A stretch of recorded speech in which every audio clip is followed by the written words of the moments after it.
Welcome to the Deep Dive. Great to be here. Today, we're digging into a recent company update. It's focused on the results and, the strategic direction for Vodafone Idea Limited, or VI, as most people call them. Right. And the goal is to really unpack what the numbers are telling us, cut through some of the detail, and pull out the key insights about where they're headed. Exactly. We'll walk through it together, hit the main points you need to get up to speed quickly. Okay, so where should we start? Maybe the headline numbers. Yeah, let's do that. The financials for the year ending March 31st, 2025. What jumped out? Well, looking at revenue first, Q4, the last quarter, came in at $110.1 billion. Okay. Which is actually decent growth sequentially, about 3.8% up from Q3. Right, and the full year? Full year FY25 revenue was $435.7 billion. That's a 2.2% increase compared to the year before. And interestingly, they mentioned the daily average revenue in Q4 was the highest they've seen in 5 years. Okay. So some positive signs on the top line, especially quarter on quarter. What about profitability, EBITDA? Right, EBITDA. If we look at it, excluding that accounting standard, Ind AS 116. The leasing one, yeah, makes comparisons tricky sometimes. Exactly. So ex Ind AS 116, Q4 EBITDA was $23.2 billion. For the full year, FY25, it hit $92 billion. And how does that stack up against last year? That's a pretty solid improvement, actually. 9.5% better than FY24. Okay. And the reported number, including the standard? Including Ind AS 116, the reported EBITDA was $46.6 billion for Q4 and $181.3 billion for the full year. That's also an improvement, but $10.2 billion better year over year. So operationally, things seem to be moving, in the right direction. Got it. Operationally better. But what about the bottom line? The net profit or loss? Yeah, it's still a loss. The reported net loss for FY25 was quite large, $273.8 billion. Oof. And while the operational side improved, that loss actually widened globally by about $38.5 billion compared to FY24. What drove that mainly? Well, things like depreciation, amortization, but also significantly higher net finance costs in the quarter. Apparently, a large part of that was due to a foreign exchange loss. Okay. Now, there was a really big move on the balance sheet, wasn't there, involving the government? Oh, absolutely. This was huge.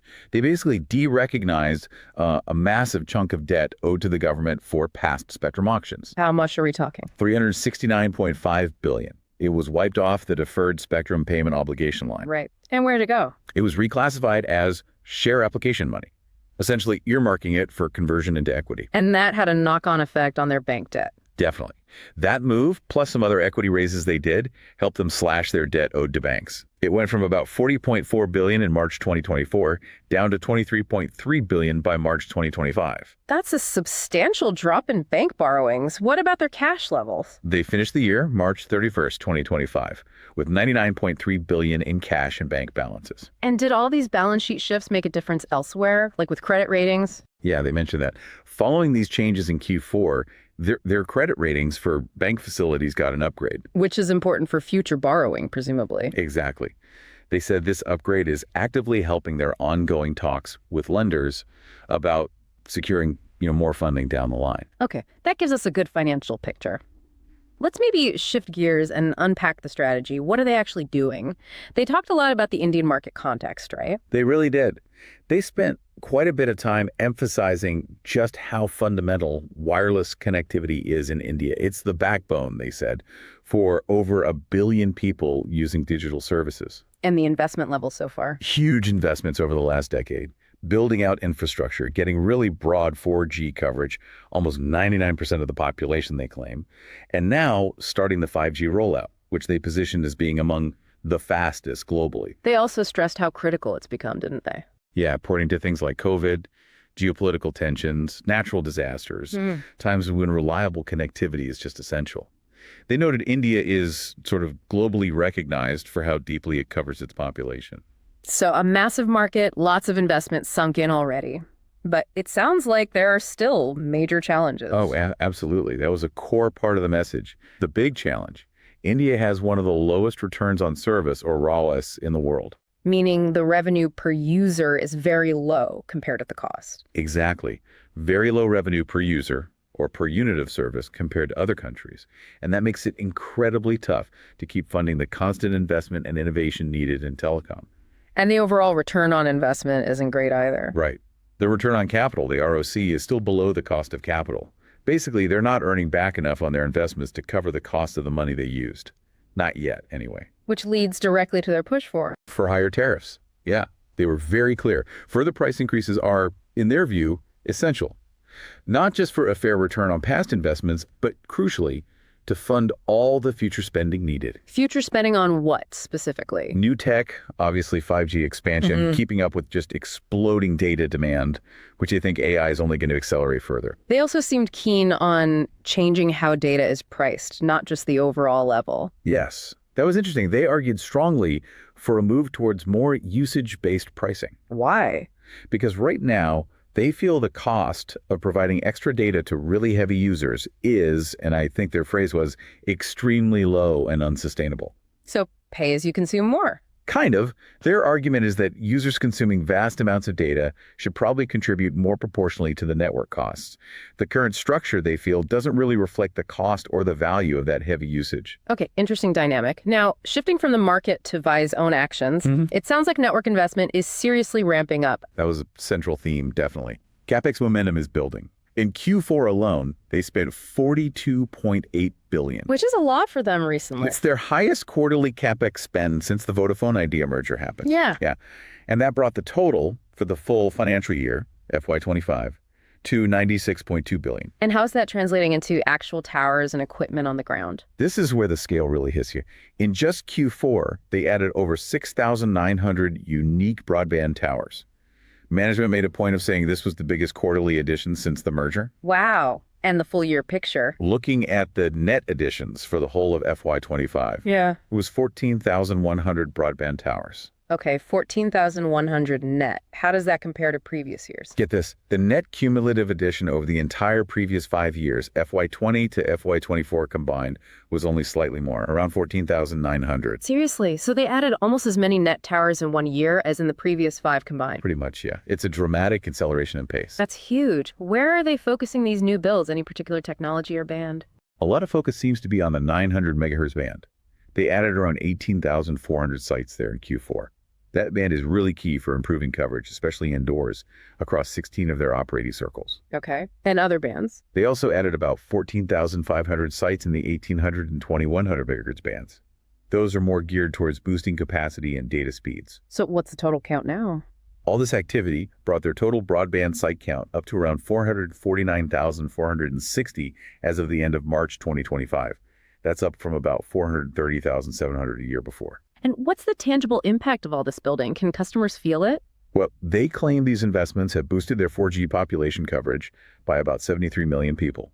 They're now at 83% coverage as of March 25, up from 77% the year before. And speeds, capacity. They reported 4G data capacity grew by about 31%, and that contributed to roughly a 28% improvement in 4G speeds. And they see this as just the start. Yes, they emphasize this is just the beginning of what they're calling their largest investment cycle ever. They have a clear target, add over 45,000 more 4G towers compared to March 24. To reach what kind of total? To get to somewhere between 215,000 and 220,000 total 4G towers. The goal is to hit around 90% 4G population coverage. Okay. And are they seeing this investment translate into better customer numbers yet? Management made that link directly. They said these initial investments in coverage, capacity, and just overall customer experience are already leading to a significant slowing down in subscriber losses. So less churn. Yeah.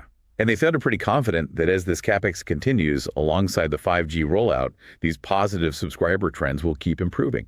But hitting that full 90% coverage target, that requires a lot more money, right? Is that funding secured? That's the crucial question. They were quite clear. Reaching the full target, that 90% coverage in the 220K towers, hinges on securing additional bank funding. So what can they achieve with current funding?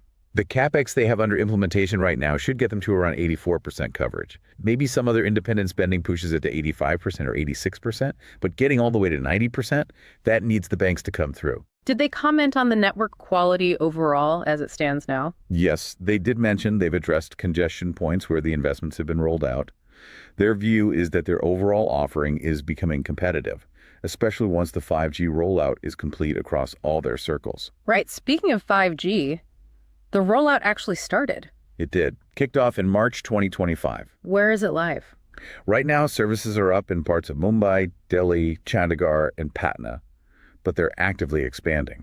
The goal is to have 5G available in all 17 circles where they hold the spectrum by August 2025. What's the early feedback like? Are people using it? Management sounded pretty positive. They described uptake in the launch cities as very good. Apparently, users with 5G phones are quickly shifting their data traffic over. Any specific numbers on that? Yeah, they mentioned getting a lot of positive feedback. And, importantly, no real technology-related complaints so far. They observed that in those first 4 cities, over 60% of people who actually have 5G-capable devices have already started using the 5G service. That's shifting a large amount of traffic on those specific sites. And does that help the 4G network too? That's a positive side effect they highlighted, yeah. Rolling out 5G frees up capacity on the 4G network in those same areas. So it should improve the experience even for 4G users there. Pricing. Did they mention 5G plan costs? Just briefly. They mentioned an introductory 5G plan starting at $299. Okay, so massive network focus. What else are they doing? Any market initiatives beyond just connectivity? Yeah, they talked about enhancing digital lifestyles and subscriber engagement. Postpaid, for instance, is a key priority. How's that segment doing? It's showing consistent growth, both quarter-on-quarter and year-on-year, mostly driven by enterprise customers, but they said individual postpaid users are also growing steadily. What are they offering there? Trying to build a feature-rich portfolio. Things like easy pluses for corporate users, letting them add roaming, OTT, data easily via the app, first of its kind, they claimed, and also VMAX limitless plans in some markets, offering truly unlimited high-speed data and premium perks. And prepaid, that's the bulk of the market, isn't it? It is. They've launched some innovative-sounding prepaid plans, too, like a superhero plan with unlimited data overnight, plus a daily quota, and a nonstop hero plan offering truly unlimited 24/7 data in quite a few markets. And are these plans working? They reported positive uptake for both, helping drive ARPU, the average revenue per user, and also helping grow the subscriber base in major markets. Let's look at the overall subscriber picture then. If you exclude the machine-to-machine connections, the M2M stuff, actual customer numbers showed a small 1% sequential increase in Q4. That's despite Q4 having fewer days. And 4G users specifically. Those increased slightly too, from 126 million to 126.4 million. And overall data traffic on the network was up about 5.2% in the quarter. Okay. They also touched on international roaming, right? Briefly, yeah. Mainly emphasizing their wide coverage, 198 countries, PAX and 144. They highlighted being the only Indian operator with unlimited data calls in 29 countries. Plus some recent additions like baggage protection partnerships and double data offers to, make roaming smoother. It sounds like there's also a big push towards digital services using their app. Definitely. They're aiming to be more than just pipes. They want to be an integrated digital services provider. The strategy seems to be building this ecosystem through partnerships with the Vi app as the main gateway. How's that playing out? Well, they have their own OTT platform, Vi Movies and TV. It aggregates content from, I think, 17 different OTT services now, accessible via various subscriptions. They say adoption and usage have grown strongly over the past year, with more partnerships coming. And the Vi app itself, what can you do with it? It's positioned as much more than just account management. It's a multi-utility app. So yes, manage your account, but also play games over 100, apparently do esports, pay utility bills, shop, book travel, access all the OTT stuff, watch TV channels. Wow, quite a bit packed in there. Yeah, and they've added practical features too, like letting you recharge even if you've run out of data, or setting up automatic UPI payments for prepaid. They claim this focus is boosting engagement and App Store ratings. So the goal is clear. Create a stickier experience, find new revenue streams beyond calls and data. Exactly. Differentiate, add value, and hopefully incremental monetization. What about the business services side? Enterprise. That was another focus area. Their strength there, they said, comes from deep relationships with businesses, plus leveraging the global capabilities of the Vodafone Group. And they're trying to evolve beyond just selling lines. Right. Moving from being a traditional telco to more of a techco for businesses. Offering things beyond basic connectivity like hybrid WAN, specialized voice services, SIPs, IoT, even industrial IoT and cloud solutions. Any specific examples of that? They mentioned diversifying the portfolio and working with partners, like an MOU in West Bengal to help small businesses digitalize. Partnering with another company to offer advanced networking using HP Arubatech. They also host industry events and have an IoT lab that certifies devices and is becoming a co-innovation hub. Okay. Let's loop back to funding and the government situation. It feels like that underpins so much of this. It really does. It's crucial. They mentioned ongoing talks with the Department of Telecom, the DOT. One positive was the DOT relaxing bank guarantee rules for older spectrum auctions, with some conditions. But the really big news was that debt for equity swap. Yes, the conversion of those spectrum dues. They requested it under the government's 2021 reform package. The DOT accepted, and VI issued 36.95 billion shares to the government at 10 each back in April 2025. Which massively increased the government stake. It did. Jumped from about 22.6% up to 49%. The promoter groups now hold around 25.6%. But management stays in control. That's what they clarified, yes. Promoters retain operational control. And, based on their understanding, the government doesn't intend to take an active management role. So if you add that government conversion to the other fundraising, Yeah. what was the total equity raised in FY25? It was a huge number. Cumulatively, about $614 billion in equity during FY25. Wow. How did that break down? You had the big euro 180 billion follow-on public offering, the SPO, then about 40 billion from the promoters themselves, a DT-Burla and Vodafone Group, around 25 billion issued to vendors like Nokia and Ericsson, and then that massive 369 billion conversion for the government. So a lot of equity came in. They still need significant debt funding for that network plan, right? Absolutely. That's the next critical piece. They confirmed they're actively talking to lenders about securing long-term debt for the network expansion. And the equity raise helps those talks. Immensely, it seems. They explicitly said the equity conversion was instrumental in moving those debt discussions forward. They've seriously re-engaged with banks since it happened. Are they only looking at bank loans? Banks seem to be the main focus, but they did get shareholder approval to explore other options too, like NCDs or potentially other avenues, keeping their options open. Okay. Now, the elephant in the room often seems to be the AGR dues. That came up again. It did. Management addressed the recent Supreme Court ruling, which dismissed a review petition on AGR. They basically confirmed the media reports were accurate. So no change from the court. What's their stance now? They said they're continuing to engage with the government on it. Their argument, or hope perhaps, is that the government can still offer relief on AGR dues separately from the court process. They pointed to the 2021 reforms package as a precedent where the government acted on policy grounds. Do we know the current outstanding amount? Including all the accrued interest up to March 31st, 2025. It's roughly 750 to 760 billion. Huge number. And how does that massive AGR figure impact the crucial debt funding talks? Well, management acknowledged that clarity on AGR was previously a hurdle for banks. The equity conversion helps a lot, but banks likely still want some kind of visibility or resolution path for these huge dues before committing large new loans. They mentioned some prerequisites for the bank talks were still being worked on just last month. There's also something about settlement assets from Vodafone Group linked to AGR. Yeah, it's a bit complicated. Basically, V potentially getting access to some assets from Vodafone Group depends on V first paying a limited part of the total AGR dues. Not the whole thing, just a specific portion. So V has to pay some AGR to unlock those assets. That's the arrangement. They're currently talking with Vodafone Group to make it workable, and they've extended the deadline for those talks to September 2025. But yeah, it's another piece tied into the whole AGR puzzle. Those assets aren't receivable unless V pays that specific limited AGR amount first. Okay. One last operational area before we wrap up. Cost management. With all this network spending, are costs blowing out? They claim not. They noted network operating expenses, the OPEX, have stayed relatively flat despite the ramp up in CapEx and adding all those sites. How are they managing that? Sounds like a multi-pronged effort. Negotiating tower rentals down, finding significant savings from energy optimization, that's a big cost for telcos. Insourcing some functions like fiber management, which they said cut costs and improve performance, fewer network incidents. Anything else? Yeah, insourcing some managed services for radio networks too. And renegotiating old IT contracts over the last year, expecting those benefits to continue flowing through. So a real focus on efficiency alongside the investment. Okay, let's try and pull all this together. If you're trying to understand VIS and the Indian telecom scene, what are the really key takeaways from this update? Well, first, the sheer scale and acceleration of the network investment really stands out.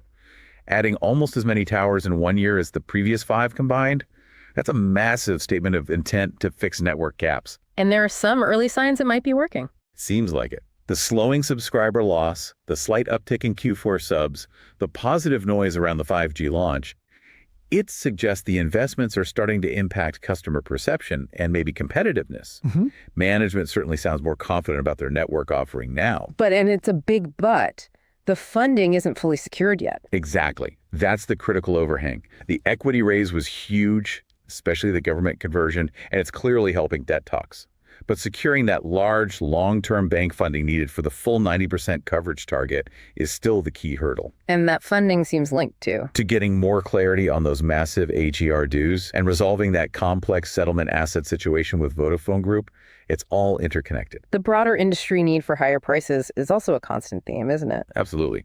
Management hammering home the need for tariff hikes and maybe usage-based pricing really highlights the fundamental financial pressure on the whole Indian telecom sector. That low ARPU, low return environment is the backdrop to everything. And beyond the network, they are pulling other levers too. Right. The push into digital via the app, trying to grow the enterprise techo business, the focus on cost control, it shows they're trying to attack the problem from multiple angles, not just building towers. So, summing it up, a company making aggressive moves on network investment, seeing some green shoots, but facing significant financial hurdles around debt funding and historical dues, all within a challenging industry structure. Yeah, that captures it pretty well. And maybe consider this thought. If they do manage to secure that big slug of bank funding and really execute on building out that target network, how quickly could that potentially change their competitive standing and financial trajectory, especially if industry tariffs also move up? It highlights the potential operational leverage if they get the funding puzzle solved. Okay, time for something a bit different. Switching gears completely here. Remember, what we're about to discuss is purely illustrative, loosely based on the themes we've covered. It is absolutely not financial advice. You must do your own research and consult professionals. Seriously. Understood. Yeah. Purely hypothetical territory. Right. So, given the situation, high stakes, big potential upside if things go right with funding and AGR, but also significant risks. How about this for an outrageous but maybe plausible trade idea? Okay, let's hear it. A highly leveraged long position, maybe using long-dated call options. Essentially, a big bet that within the next, say, 12 to 18 months, there's a major positive resolution on the AGR front, perhaps some government relief, and they successfully raise that large tranche of debt funding. So betting on the big catalyst hitting. Exactly. The leverage from options would amplify gains massively if those key positive events happen, unlocking the value from the ongoing capex and strategy. And the outrageous part. Well, it's highly speculative, almost binary. If those catalysts don't materialize, or if things go the other way, the leverage works against you and the loss could be substantial, potentially the entire premium paid for the options. So plausible only if you have very strong conviction that those specific hurdles, AGR, clarity, and debt funding will be overcome relatively soon, allowing the underlying operational improvements to shine through. Precisely. It acknowledges the huge uncertainty, but tries to capture the potential upside if the stars align. Again, pure speculation, not advice. Got it. A high-risk, high-reward thought experiment based on the call's key uncertainties. Okay, let's wrap up our deep dive into this VI update. We've seen a company investing heavily, launching 5G, pushing digital, but wrestling with major funding needs tied to past dues and future plans. Key takeaways. Strong network investment momentum, some positive early signs from 5G and subscriber trends, but with that huge caveat around securing the long-term funding, which hinges on AGR clarity and other factors. Remember, this has just been our analysis of the information presented. It's not an endorsement or a recommendation. We covered a lot: financials, network build, 5G, digital, enterprise, funding, AGR. Quite the landscape. So what stood out most to you listening in? What questions does this raise for you about VA's future, or maybe the whole Indian telecom market? Definitely lots to think about. Until our next deep dive.